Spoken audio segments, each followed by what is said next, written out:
Hello everyone.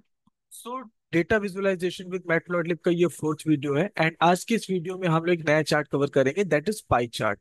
तो data visualisation किस लिए रिक्वायरमेंट होती है ये मैंने आप लोगों को पहले भी बताया, बट इसको एक बार मैं फिर से ब्रीफ कर देता हूँ। द थिंग इज कि जब भी आप किसी डेटा पे वर्क करते हो, किसी डेटा को एनालाइज करते हो, तो वो एनालिसिस आपका नंबर्स होता है और उन नंबर्स के बिहाफ पे कोई भी डिसीजन लेना किसी के लिए भी वो टाइम टेकिंग हो सकता है या फिर कंफ्यूजिंग हो सकता है। उसी को अवॉइड करने के लिए, उसी को और इजी करने के लिए हम डेटा विजुअलाइजेशन यूज करते हैं। दैट मीन्स कि उसी डेटा के बिहाफ पे हम लोग अलग अलग तरह के ग्राफ्स एंड चार्ट्स प्रिपेयर करते हैं। तो इसके पहले की वीडियोस में आपने स्कैटर प्लॉट कवर किया है, फिर बार चार्ट कवर किया है, लाइन चार्ट कवर किया है। तो आज की इस वीडियो में हम लोग पाई चार्ट कवर करेंगे। अब पाई चार्ट को कैसे क्रिएट करना है उसके कोड पे जंप करने से पहले ये समझ लेते हैं कि पाई चार्ट एग्जैक्टली होता क्या है या किन सिनेरियोज में हमें यूज करना होता है। तो बेसिकली पाई चार्ट आपका सर्कुलर शेप में होता है, कुछ इस तरह से। एंड इसको हम लोग यूज करते हैं जब हमें अपने डेटा को परसेंटेज वाइज अगर हमें चेक करना होता है या प्रोपोर्शन में चेक करना होता है। ठीक है। जैसे for example, let me clear it as of now.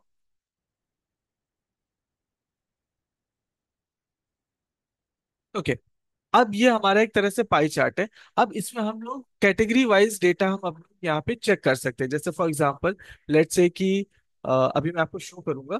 For example कि मान लीजिए यहाँ पे मैंने क्या किया, मैंने चेक किया कि कोई ई कॉमर्स कंपनी किस टाइप के प्रोडक्ट की लाइक सेल ज्यादा हो रही है। ठीक है। जैसे फॉर एग्जांपल मेरे पास एक कैटेगरी है जीन्स, एक कैटेगरी है शर्ट, एक कैटेगरी है जैकेट, एक कैटेगरी है लेट्स से शूज। तो अब यहाँ पे क्या है, ये मेरे पास कैटेगरी हो गई। एंड लेट्स से कि जीन्स की सेल है यहाँ पे 25%, शर्ट की सेल है 22%, फिर यहाँ पे जैकेट की सेल है 13% एंड शूज की सेल है 40%। तो अब यहाँ पे क्या होगा, इस सर्कल में यहाँ पे प्रोपोर्शन वाइज ये डिवाइड हो जाएगा।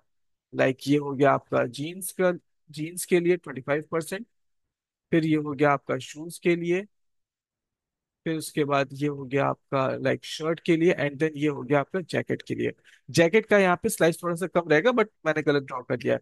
सो द थिंग इज कि ये इस तरह से कैटेगरी और उसके परसेंटेज डेटा को शो करने में हमारी हेल्प करता है।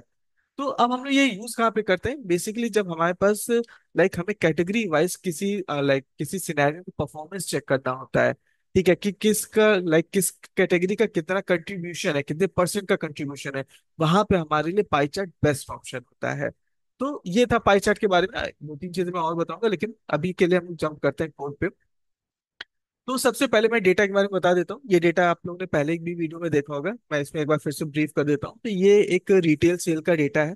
एंड इस डेटा में हमारे पास ट्रांजैक्शन आईडी है, कस्टमर आईडी है, कस्टमर का नेम है, ईमेल आईडी है, फोन है, उसके बाद उसका एड्रेस, सिटी, फिर state, zip code, country, age, gender, income, फिर customer segment, data, date, year, month, फिर टोटल अमाउंट, प्रोडक्ट कैटेगरी, जैसे अभी मैं प्रोडक्ट की बात कर रहा था तो प्रोडक्ट कैटेगरी, फिर प्रोडक्ट ब्रांड, उसके बाद फिर प्रोडक्ट का टाइप, किस तरह का प्रोडक्ट है, फिर उसका फीडबैक कैसा है, उसके बाद शिपिंग मेथड, फिर उसके बाद पेमेंट मेथड, एंड देन फिर order status, ratings and products. तो इस तरह से हमारे पास ये एक डेटा सेट है रिटेल सेल का जिसमें अराउंड 30 कॉलम्स हैं और 2,93,000 के आसपास रोज की। तो अब यहाँ पे इसके बिहाफ पे या इस डेटा का हम लोग पाई चार्ट क्रिएट करने वाले हैं। तो पहले यहाँ पे पाई चार्ट कैसे दिखने वाला है मैं वो आपको शो कर देता हूँ, देन फिर हम लोग उसको स्टेप बाय स्टेप उसका कोड स्टार्ट करेंगे। तो ये कुछ इस तरह से हम लोग पाई चार्ट क्रिएट कर रहे हैं। जैसे यहाँ पे जो आप देख रहे हो ये क्या डिस्ट्रीब्यूशन ऑफ कैटेगरीज है कि अलग अलग कैटेगरी में क्या सेल हो रही है। एंड यहाँ पे इसको बोलते हैं एक्सप्लोडेड पाई चार्ट। ठीक है, अभी डिफरेंस मैं आगे फर्दर एक्सप्लेन करूंगा। ठीक है, ये एक्सप्लोडेड पाई चार्ट है। बेसिकली एक्सप्लोडेड का मतलब क्या हुआ कि हम किसी भी अ, एक कैटेगरी को हम अपने बाकी के जो कैटेगरीज है उससे थोड़ा सा डेविएट करके दिखा सकते हैं, उसको अलग करके दिखा सकते हैं। ठीक है। बेसिकली हम लोग इसलिए यूज करते हैं जब हमें किसी बड़ी कैटेगरी को शो करना होता है, लाइक कि सबसे ज्यादा कंट्रीब्यूशन है, सबसे ज्यादा सेल किस कैटेगरी की है। तो वहां पे हम लोग उसको अलग से दिखाने के लिए यूज करते हैं। बाकी आपका रीजन कुछ भी हो सकता है, आप सबसे बड़े सेल वाली कैटेगरी को शो करना, आप सबसे छोटे सेल वाली कैटेगरी को शो करना चाहते हो, वो आपकी रिक्वायरमेंट है। तो एक ये हो गया एक्सप्लोडेड पाई चार्ट। एंड ये हमारा एक नॉर्मल पाई चार्ट है। ठीक है, डेटा वही है, हमारे पास जो लाइक परसेंटेज वैल्यूज है वो भी वही है, बट द थिंग इज कि ये हमारे नॉर्मल पाई चार्ट है और वो एक्सप्लोडेड था। ठीक है, ज्यादा चेंजेस नहीं होते। ठीक है, एंड ये हमारी रिक्वायरमेंट पे डिपेंड करता है कि आपको किस तरह का क्रिएट करना है। अब आते हैं प्रोग्राम पे। तो ये आपका रिजल्ट हो गया। इसी को अगर आप चाहो तो यहाँ पे इस तरह से भी देख सकते हो। जैसे यहाँ पे मैंने इसको क्रिएट किया। तो अब वहां पे जो आपने डेटा देखा था वो 2,93,000 रोज का था। जस्ट अ सेकेंड, चेंज कर देते हैं। ठीक है। वो 2,93,000 रोज का था। लेकिन हमने क्या किया, उसको एग्रीगेट कर लिया। ठीक है, एग्रीगेट कर लिया है कैटेगरी के बिहाफ पे एंड सेल के बिहाफ पे। कि मुझे बुक्स की सेल चाहिए, मुझे क्लोथिंग की सेल चाहिए, मुझे इलेक्ट्रॉनिक्स की सेल चाहिए, मुझे ग्रोसरी की सेल चाहिए और होम डेकोर की सेल चाहिए। तो अब ये क्या होगा, ये टोटल सेल 100% सर्कल को फॉर्म करेगा और 100% में किस कैटेगरी की सेल कितना परसेंट कंट्रीब्यूट कर रहा है उसके बिहाफ पे हमारा ये पाई चार्ट फॉर्म हो रहा है। अब इसे यहाँ पे हमने लाइक, इसको एक बार मैं फिर से शो कर देता हूँ। ये हमारा इस तरह से, ये अभी एक्सप्लोडेड पाई चार्ट है हमारा। ठीक है। ये इसके बीच में जो आप देख रहे हो इसका लेजेंड है, इसका हम लोग दूसरी जगह पोजीशन कर सकते हैं, अभी मैं कोड के साथ में बता दूंगा। ठीक है, तो ये हो गया इंट्रोडक्शन के लिए। अब आते हैं इसे हमें क्रिएट कैसे करना है। सो फर्स्ट ऑफ ऑल, इसको यहाँ से सेलेक्ट करके डिलीट कर देते हैं एंड अपनी रिक्वायरमेंट जितनी हमारी लाइब्रेरीज हैं तो हमें यूज करना, हम यहाँ पे इंपोर्ट कर लेते हैं। तो स्टार्ट करते हैं पांडास से। Import pandas S P D, क्योंकि हमें अपनी फाइल को रीड करना पड़ेगा तभी हम उसके डेटा के बिहाफ पे पाई चार्ट क्रिएट कर सकते हैं। उसके बाद फिर हमारा मेन लाइब्रेरी जिसपे हमें काम करना है, that is matplotlib dot pi plot S P L T. Matplotlib library को भी यहाँ पे इंपोर्ट कर लिया। अब हमें अपनी फाइल को रीड करना है। तो फाइल को रीड करने के लिए यहाँ पे मैंने क्या किया, df equals to pd dot read csv and file का नाम है यहाँ पे रिटेल्स डेटा डॉट csv। और फिर यहाँ पे अगर मैं प्रिंट कर देता हूँ फॉर एग्जाम्पल df को रन किया, तो अब यहाँ पे अगर आप देखो तो 2,93,911 रोज है और 30 कॉलम्स है। ठीक है। तो अब मुझे इस पूरे डेटा की जरूरत नहीं है, अभी के लिए हमें क्या करना है, हमें इसके कॉलम्स की जरूरत है, सो दैट कि मैं कॉलम्स को टाइप करने में गलती ना कर दूं। तो यहाँ पे मैंने क्या किया, df डॉट कॉलम्स, और फिर से इसको रन करते हैं। तो अब अगर आप यहाँ पे देखो तो मेरे पास यहाँ के इस डेटा फ्रेम के सारे कॉलम्स आ चुके हैं। तो इसको यहाँ से कॉपी करके पेस्ट कर लेते हैं एंड देन यहाँ पे इसको कमेंट कर देंगे हम लोग। ओके।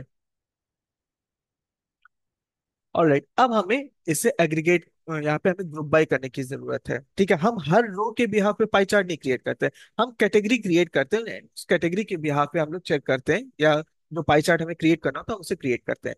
तो यहाँ पे हम लोग अभी के लिए क्या करते हैं कि प्रोडक्ट कैटेगरी के बिहाफ पे सेल सेल को यहाँ पे कैलकुलेट कर लेते हैं। तो उसके लिए हम लोग ने यहाँ पे क्या किया, NDF equals to DF dot group by. Group by किसके बिहाफ पे करना है, प्रोडक्ट कैटेगरी के बिहाफ पे। तो product underscore category dot AGG and then इसके अंदर मुझे क्या चाहिए, यहाँ पे मेरे को सेल चाहिए। Sale equals to total amount comma sum. मतलब टोटल अमाउंट जो सेल हो रही है, टोटल बिलिंग वैल्यू है, उसको ऐड कर देंगे। एंड देन यहाँ पे मैंने क्या किया, रीसेट इंडेक्स कर दिया। रीसेट इंडेक्स एंड देन अब इसको एनडीएफ को प्रिंट करके देख लेते हैं। प्रिंट एनडीएफ यहाँ पे किया। अब अगर आप यहाँ पे देखो तो ये बुक्स की सेल आ रही है, ये क्लोथिंग की सेल आ रही है, ये इलेक्ट्रॉनिक्स की सेल आ रही है, ये ग्रोसरी की सेल आ रही है, ये होम डेकोर की सेल आ रही है। ओके। तो अब यहाँ पे क्या हो गया, मुझे इस इस डेटा पे जो पाई चार्ट क्रिएट करना है। तो अब पाई चार्ट क्रिएट करने के लिए सबसे पहले क्या करते हैं, plt डॉट टाइटल, हमारे पाई चार्ट या हम अपने पाई चार्ट में क्या शो करने वाले हैं उसका टाइटल यहाँ पे दे देते हैं। तो यहाँ पे करते हैं डिस्ट्रीब्यूशन ऑफ सेल्स, या इसको शॉर्ट में रखते हैं सेल्स डिस्ट्रीब्यूशन, और इसके बाद यहाँ पे कैटेगरी वाइज कर देते हैं। ओके। तो ये हो गया हमारा इसका टाइटल। एंड देन अब यहाँ पे हमें पाई चार्ट क्रिएट करना है। तो पाई चार्ट क्रिएट करने से पहले हम लोग क्या कर लेते हैं, इसका एक साइज दे देते हैं। तो plt डॉट फिगर, और यहाँ पे मैंने फिक्स साइज पैरामीटर में यहाँ पे यूज कर लिया 8,6, या फिर लाइक सेम रखते हैं 8,8, क्योंकि हमें सर्कल यहाँ पे क्रिएट करना है। तो हमारे पास यहाँ पे कुछ रेक्टेंगुलर या स्क्वायर शेप में तो कुछ क्रिएट नहीं होना है, तो इक्वल रखते हैं। अब इसके बाद हमें पाई चार्ट यहाँ पे क्रिएट करना है, तो यहाँ पे मैंने कर दिया plt डॉट पाई।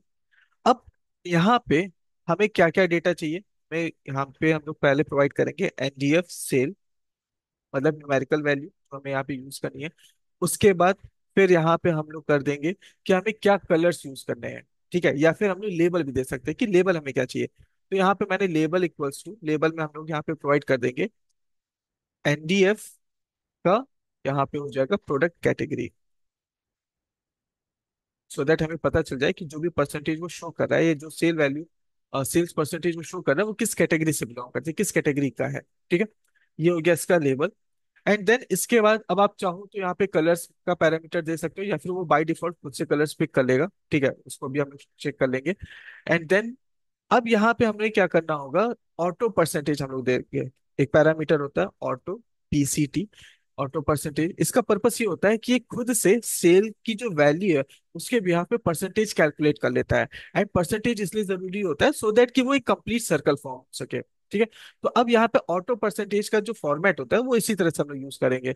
परसेंटेज, इसके बाद 1.1 एफ, 1.1 एफ मतलब कि डेसिमल के बाद मुझे सिर्फ एक फिगर चाहिए, एक वैल्यू चाहिए। And then double percentage. ठीक है, इसको एज इट इज आपको यूज करना रहेगा। उसके बाद फिर अब यहाँ पे इतने पाई चार्ट को पहले रन करके देखते हैं कि ये कैसे क्रिएट हो रहा है, फिर मैं फर्दर और आपको दूसरे जो इसके पैरामीटर्स होते हैं उनके बारे में बताता हूँ। तो plt.show यहाँ पे रन किया।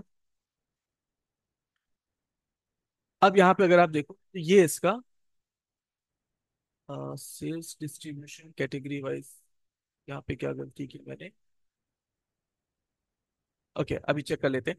तो यहाँ पे अगर आप देखो तो यहाँ पे क्लोथिंग 18.1% का कंट्रीब्यूशन है, बुक्स का 18.1% का कंट्रीब्यूशन है, होम डेकोर का 18% का है, ग्रोसरी का 22.1 का है, और इलेक्ट्रॉनिक्स का 23.6 का है। और इन सबको आपस में ऐड कर देंगे तो ये 100% का कंट्रीब्यूशन है सेल्स में। ओके, तो ये इस तरह से हमारे पास ये वर्क कर रहा है। और राइट, अब यहाँ पे इसमें फर्दर और हम क्या क्या चेंजेस कर सकते हैं, या और क्या क्या हम पैरामीटर्स यहाँ पे इंप्लीमेंट कर सकते हैं, यूज कर सकते हैं, उसको चेक करते हैं। बट उससे पहले let me check one thing. Okay, यहाँ पे सेल्स डिस्ट्रीब्यूशन कैटेगरी वाइज ये इसका जो टाइटल है ये अलग ग्राफ पे जा रहा है। लेट मी चेक क्या गलती कर रहा हूँ मैं। Okay, PLT dot title, PLT dot figure, PLT dot pie. Okay, इसको एक बार हटा के देखते हैं। अब एक बार चेक कर लेते हैं। और राइट, अब इस पे आ रहा है। ठीक है, अब इसको चेक कर लेंगे कि यहाँ पे क्या एग्जैक्टली एरर है। बट यहाँ पे अगर आप देखो तो अब ये सही से आ रहा है, सेल्स डिस्ट्रीब्यूशन कैटेगरी वाइज, और यहाँ पे इसकी वैल्यूज आ रही है। ठीक है, अ, एक चीज यहाँ पे हम लोग और ट्राई कर सकते हैं। Let me try. चलिए, इसको अभी के लिए हटाते हैं, इसको लास्ट में मैं इंप्लीमेंट करना बताऊंगा कि क्या हम लोग यहाँ पे गलती करते हैं, कैसे इसको सही किया जा सकता है। तो ये हमारा एक बेसिक पाई चार्ट क्रिएट हो चुका है।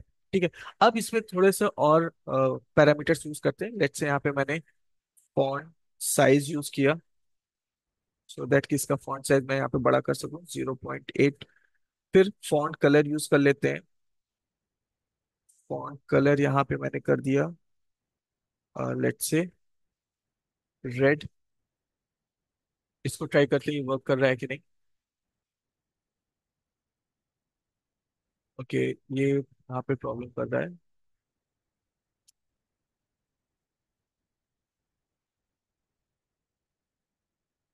ओके, अब इसका साइज छोटा हो गया, बाकी उसका कलर रेड हो गया है। ठीक है, तो इसके साइज को यहाँ पे फॉन्ट साइज 0.5 करके देखते हैं।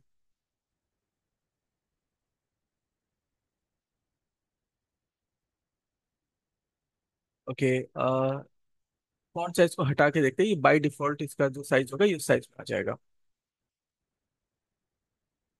ऑलराइट, अब यहाँ पे इसका कलर चेंज हो गया है, एंड ये बाय डिफॉल्ट साइज में इस तरह से आ रहा है। ठीक है, तो अब यहाँ पे क्या हो गया, सेल्स डिस्ट्रीब्यूशन कैटेगरी वाइज है, इसका साइज आप अलग अलग वैल्यूज लाइक इनपुट करके क्रॉस चेक कर सकते हैं कि किस वैल्यू पे आपके लाइक आपके अकॉर्डिंग जो फॉन्ट साइज है वो क्यों हो गया है। ठीक है, तो ये हो गया इसके टाइटल को हम लोग कैसे एडिट कर सकते हैं, क्या चेंजेस कर सकते हैं। अब आते हैं इसके लेबल पे, या लाइक से जो हमारा पाई चार्ट है इसमें हम लोग क्या क्या चेंजेस कर सकते हैं। तो यहाँ पे जो आप कलर्स देख रहे हो ये बाय डिफॉल्ट कलर आ रहा है। ठीक है, आप चाहो तो यहाँ पे कलर्स खुद से दे सकते हो, तो उसके लिए हम लोग यहाँ पे क्या करेंगे, कलर्स पैरामीटर यूज कर लेंगे। कलर्स, एंड देन यहाँ पे आपको एक लिस्ट पास करनी होगी। लाइक यहाँ पे हमारे पास मल्टीपल कैटेगरीज है, तो जितनी कैटेगरी है आप उतनी कलर्स यहाँ पे पास कर सकते हो। ठीक है, अगर आप उससे कम देते हो, लेट्स से जैसे यहाँ पे अगर आप देखो, तो हमारे पास इस वक्त ये 5 कैटेगरीज है। अगर आप यहाँ पे 3 दोगे तो इन्हीं 3 कलर्स को रिपीट कर देगा। अगर आप यहाँ पे पांचों को अलग अलग कलर देना चाहते हो, तो आपको 5 पैरामीटर्स, 5 अलग अलग कलर यहाँ पे देने पड़ेंगे। तो जैसे यहाँ पे मैंने यूज कर लिया रेड, इसके बाद मैंने यूज कर लिया ग्रीन, फिर यहाँ पे मैंने यूज कर लिया येलो, फिर यहाँ पे मैंने यूज कर लिया लेट्स से ऑरेंज, और फिर यहाँ पे मैंने यूज कर लिया let's say yellow green. Green का ही एक शेड होता है, आप अपने अकॉर्डिंग कलर्स को ढूंढ करके आप यहाँ पे यूज कर सकते हो। अब इसको एक बार ट्राई करते हैं। तो अब यहाँ पे अगर आप देखो तो ये येलो ग्रीन है। ठीक है, ये आपका येलो है, ये डार्क ग्रीन है, ये ऑरेंज है, तो ये क्या हो गया, ये कलर के अकॉर्डिंग ये आ रहा है। ओके, तो अब यहाँ पे क्या हो गया, ये जो भी आप कलर्स को प्रोवाइड करोगे ये उन कलर्स पे वर्क कर रहा है। ठीक है, अब हम लोग यहाँ पे क्या करते हैं, इसको यहाँ पे हम लोग एक्सप्लोड कर देते हैं। ठीक है, जैसे यहाँ पे अभी मैंने आपको शो किया था, लेट मी शो यू। हाँ, यहाँ पे अगर आप देखो तो ये जो बुक्स की कैटेगरी है, ये बाकी के सर्कल से थोड़ा सा बाहर है। ठीक है, ये इसको स्पेसिफाई करने के लिए हम लोग एक्सप्लोड यूज कर लेते हैं। तो अब एक्सप्लोड पैरामीटर एग्जैक्टली वर्क कैसे करता है उसको समझिए। तो यहाँ पे मैंने क्या किया, एक्सप्लोड पैरामीटर यूज कर लिया। एक्सप्लोड इक्वल्स टू, यहाँ पे हमें एक टपल या लिस्ट प्रोवाइड करना होता है हर ब्लॉक के लिए, ठीक, सॉरी, हर कैटेगरी के लिए। तो जैसे मान लीजिए यहाँ पे मैंने पहली कैटेगरी के लिए 0.1 दे दिया।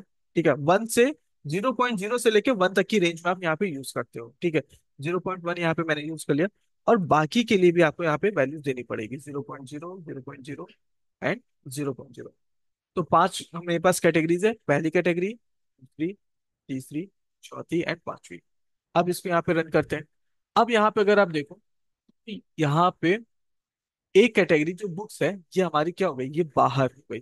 ठीक है, ये हमारी थोड़ी सी ये बाहर हो गई, 0.1 आपने दिया तो ये 0.1 का गैप है। ठीक है, अगर आप इसी वैल्यू को बढ़ा देते हो, लेट्स से यहाँ पे मैंने 0.5 कर दिया फॉर एग्जाम्पल, इसको दोबारा रन करते हैं।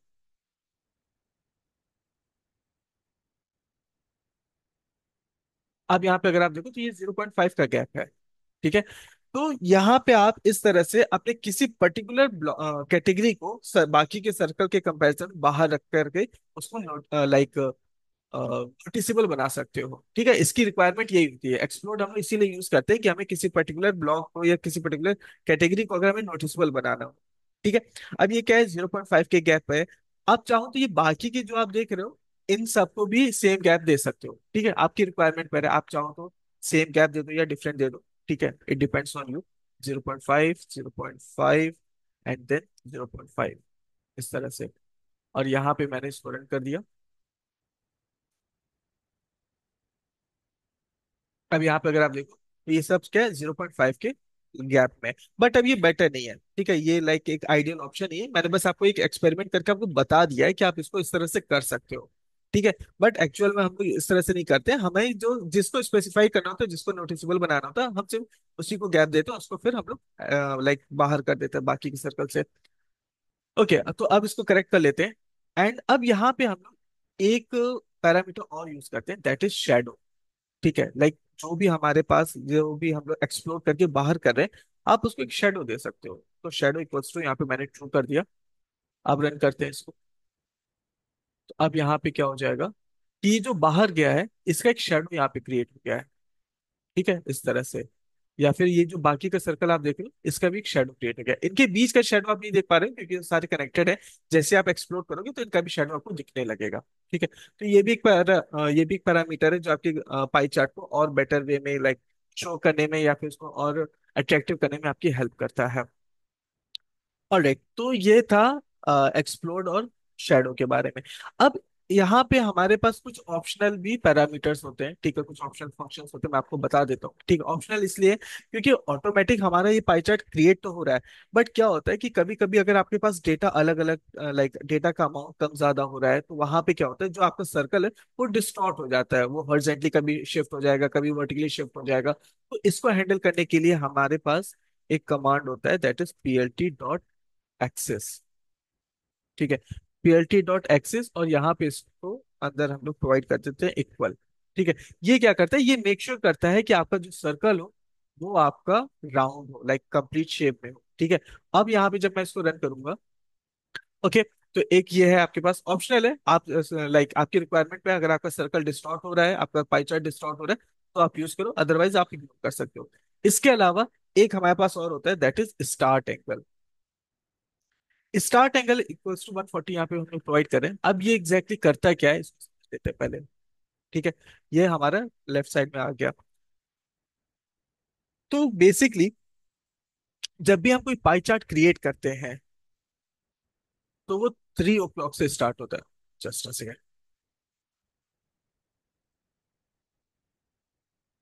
ठीक है, तो स्टार्ट एंगल 140 का मतलब हुआ कि जैसे कि यहाँ पे अगर मैं इसको घड़ी से कंपेयर करूँ, तो ये क्या हो जाएगा, ये यहाँ पे 3 o'clock है। ठीक है, तो इसका 140 डिग्री यहां से आपका स्लाइस क्रिएट करना स्टार्ट होगा। ठीक है, यहां से आपका स्लाइस क्रिएट होना स्टार्ट होगा, एंड फिर फर्दर आपके दूसरे स्लाइसेस क्रिएट होंगे। तो स्टार्ट एंगल 140 डिग्री क्या है, आपको ऑप्शनल है, आप चाहो तो यूज करो, आप चाहो तो ना यूज करो। ठीक है, अब इसको हम लोग यूज करते हैं बेसिकली, अगर मान लीजिए आपको कोई स्पेसिफिक कैटेगरी है जिसको आपको शो करना है, तो आप क्या करते हो, उसको यहाँ पे स्टार्ट एंगल 140 डिग्री जब आप यूज करते हो, तो आप यहाँ पे उसको सॉर्ट कर लेते हो या अरेंज कर लेते हो अपने डेटा सेट में, और वो यहाँ पे आपका शो करता है इस तरह से। जैसे अगर आप यहाँ पे देखो, तो अभी एक्सप्लोड मैंने 0.5 का यूज किया हुआ है। अगर मैं यहाँ से स्टार्ट एंगल को हटा देता हूँ, अब अगर आप यहाँ पे देखो, तो जो एक्सप्लोड वाली स्लाइस है वो क्या है, राइट साइड पे आ रही है। ठीक है, बाय डिफॉल्ट आ रही है, ये आपका पोजीशन चेंज भी हो सकता है। लेकिन जैसे यहाँ पे मैं स्टार्ट एंगल ये यूज कर लूंगा, स्टार्ट एंगल इक्वल्स टू 140, अब ये क्या हो जाएगा, ये लेफ्ट साइड पे आ जाएगा, लाइक एंगल 140 डिग्री पे आ जाएगा इस जगह पे। और पहला है हमारे पास कैटेगरी क्या है, बुक्स है, तो ये इस तरह से आ रहा है। अगर आप इसको अरेंज कर लेते हो लाइक अगर आप इसको सॉर्ट कर लेते हो, असेंडिंग ऑर्डर डिसेंडिंग ऑर्डर जैसा भी आप चाहो, तो ये क्या हो जाएगा, ये आपका असेंडिंग ऑर्डर में करेंगे तो सबसे छोटी वैल्यू आपकी लेफ्ट में आ जाएगी, वो अलग से नोटिसेबल दिखेगी। अगर आप डिसेंडिंग ऑर्डर में करोगे, तो आपका यहाँ पे जो सबसे बड़ी वैल्यू होगी, जो सबसे ज्यादा सेल वाला कैटेगरी होगा, वो आपका शो हो जाएगा, तो वो नोटिसेबल हो जाएगा। तो ये आपकी रिक्वायरमेंट पे डिपेंड करता है। तो स्टार्ट एंगल क्या करता है बेसिकली, आपके लाइक आप वहां पे क्रिएट कर सकते हो कि आपको किस कैटेगरी को आपको शो करना है, किस कैटेगरी को आपको सर्कल के बाहर रखना है। ठीक है, ऑप्शनल है, आपकी रिक्वायरमेंट है आप यूज करो, आपकी रिक्वायरमेंट नहीं है आप नहीं यूज करो। ठीक है, अब इसके अलावा एक चीज और यहाँ पे देख लेते हैं, लेट मी शो यू। अब यहाँ पे क्या है, home decor grocery electronics clothing books आ रहे हैं। इसके अलावा अगर आपको लेजेंड की जरूरत है, तो आप लेजेंड भी यहाँ पे यूज कर सकते हो। तो यहाँ पे मैंने कर दिया plt.legend, और यहाँ पे अब हम लोग को प्रोवाइड करना होगा कि लाइक हमें क्या शो करना है। तो एनडीएफ और प्रोडक्ट कैटेगरी हम लोग यहाँ पे शो कर देंगे, प्रोडक्ट कैटेगरी। अब यहाँ पे इसको रन करते हैं। अब यहाँ पे अगर आप देखो, तो ये इस जगह पे आ रहा है। ठीक है, अब आप इसको लोकेशन भी दे सकते हो अपने अकॉर्डिंग। ठीक है, जैसे यहाँ पे अभी क्या है, ये टॉप राइट पे ये आ रहा है, ये बाय डिफॉल्ट वो खुद से एडजस्ट कर लेता है। लेकिन अगर आप यहाँ पे दे दो, लेट से यहाँ पे आपने बोल दिया लोकेशन इक्वल्स टू सेंटर, तो अब ये क्या हो जाएगा, ये सेंटर पे एडजस्ट हो जाएगा। Let me show you. अब ये सेंटर पे एडजस्ट हो गया। ठीक है, आपके ऊपर डिपेंड करता है अगर आप चाहो तो। ठीक है, अगर आप यहाँ पे लेट से आपने बोला अपर लेफ्ट, तो अब ये क्या होगा, अपर साइड अपर डायरेक्शन में लेफ्ट साइड पे ये आपको शो करेगा। यहाँ पे अगर आप देखो, ये लेफ्ट साइड में आ रहा है। अगर आपको बॉटम में शो करना है, तो लेट से आपने यहाँ पे कर दिया बॉटम राइट। अब इसको दोबारा से रन करते हैं।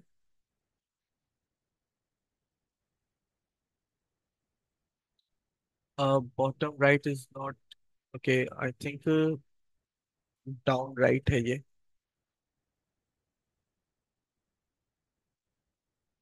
Okay let me try one, lower right. Okay lower right था, अपर का अपोजिट लोअर है। ठीक है, तो ये आपका इस तरह से आ गया। तो यहाँ पे आप अपने लेजेंड को कंट्रोल कर सकते हो, लाइक आपको कहाँ पे शो करना है। ठीक है, अब ये हो गया कि हमें अपने लाइक जो भी हम यहाँ पे पाई चार्ट क्रिएट कर रहे हैं, हमने उसको क्रिएट कर लिया, हम यहाँ पे इसको शो कर लिया है। ठीक है, अब अगर मुझे इसे सेव करना है, तो एक तो तरीका ये है कि आप यहाँ पे सेव द फिगर पे क्लिक करो, एंड आप अपना फाइल का नाम दो, सेव हो जाएगा। या फिर आप सिंपली यहाँ पे क्या कर सकते हो, आपने किया plt.save फिगर, और यहाँ पे आपको फाइल का नाम देना पड़ेगा। यहाँ पे लेट से मैंने बोल दिया py2.png। एंड देन अब यहाँ पे जब मैं इसको रन करूंगा, अब यहाँ पे आते हैं, ये मेरा पाई पाई चार्ट क्रिएट हो गया। एंड यहाँ पे अब ये फिगर सेव नहीं हुआ है। ओके, इसको क्लोज कर देते हैं। ऑलराइट, अब यहाँ पे सेव हो गया है। ठीक है। देखिए, जब भी आप कोई चार्ट क्रिएट कर रहे हो, सिर्फ पाई चार्ट के नहीं, इन सब की बात कर रहा हूँ, या तो वो शो होगा एक टाइम पे, या तो वो सेव होगा। अभी क्या था, उसने पहले शो किया, जब मैंने उसको क्लोज कर दिया, वो विंडो क्लोज कर दिया, तो उसने यहाँ पे इसको सेव कर दिया। अब यहाँ पे इसको मैं ओपन करूंगा, तो ये फाइल यहाँ पे मेरे पास। ओके, सॉरी, ये भी नहीं होगा। ठीक है, क्या हुआ कि जब मैंने इसको क्लोज कर दिया, तो वहां पर वो एम्प्टी हो गया, तो वो सेव भी नहीं करेगा। तो आप दोनों में से कोई एक कर सकते हो। तो यहाँ पे मैं शो को हटा देता हूँ, और यहाँ पे मैं सेव कर देता हूँ उसको। अब ये फाइल यहाँ पे सेव हो जाएगी, py2.png, यहाँ पे मैंने इसको सेव कर दिया, ये इस तरह से सेव हो गया। ठीक है। All right everyone, so this was about to pie chart, कि हम प्लैट प्लॉटलिब से पाई चार्ट को कैसे क्रिएट कर सकते हैं। यहाँ पे कैटेगोरिकल डेटा मैंने यूज किया, प्रोडक्ट कैटेगरी का। आप यहाँ पे और भी डेटा यूज कर सकते हो, जैसे शिपिंग मेथड का यूज कर सकते हो, फीडबैक का यूज कर सकते हो, पेमेंट मेथड का यूज कर सकते हो, कि कितने परसेंट लोग पेपैल से पेमेंट करते हैं, कितने परसेंट लोग डेबिट कार्ड यूज करते हैं, कितने परसेंट लोग कैश यूज करते हैं, कितने परसेंट लोग क्रेडिट कार्ड यूज करते हैं। तो इसी तरह के कैटेगोरिकल डेटा को समझने के लिए हम लोग पाई चार्ट को ही हेल्प ले सकते हैं। ठीक है। सो आज की इस वीडियो में यहीं तक रखते हैं, बाकी इसके आगे हम लोग नेक्स्ट वीडियो में मिलेंगे किसी नए ग्राफ, किसी नेक्स्ट के साथ। Till then, good day everyone, bye bye.